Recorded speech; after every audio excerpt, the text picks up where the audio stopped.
Good morning mga paps. Ako tayo ng booking dito sa Balagtas, Bulacan. Right, dadali natin ng Taguig. Sana makaya ka para makakuha tayo ng pangalawang booking. Medyo madami kasi dala ko eh. So yun, malapit na tayo sa pick up point. So yun mga paps, ingat tayo sa biyahe. Madulas ang kalsada.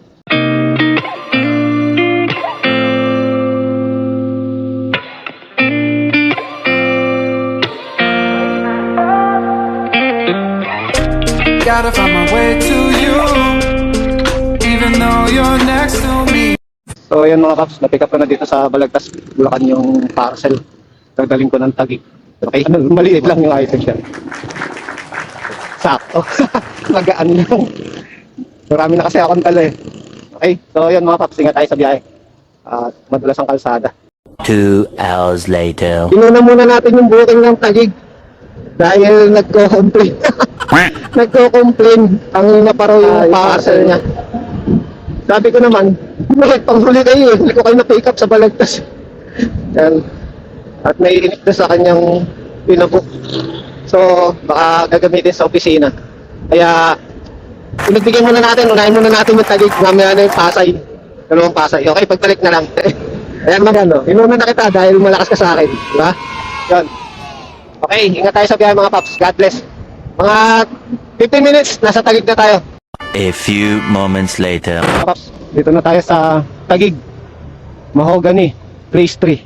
Right, yan. Inuna ko na sa inyo, ma'am. Baka sabihin nyo naman eh, mahina kayo sa akin. Alright. So yan, deliver ko na dito sa Taguig. Yung parcel. Inuna ko na. Sige. Hintayin natin. Si ma'am. Waiting. Tapos susunod natin ni Pasay. Ito. Wala pa kayong barya? Gcash. Wala bang Gcash? Tagal ah. Sige, ako naman pinaghintay mo ah.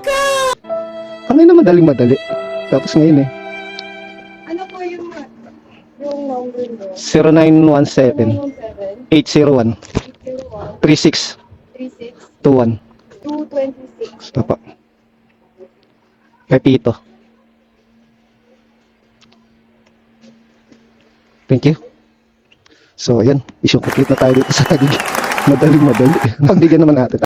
Issue complete sa Taguig. Papunta naman ngayon ako ng Pasay. Okay, God bless po.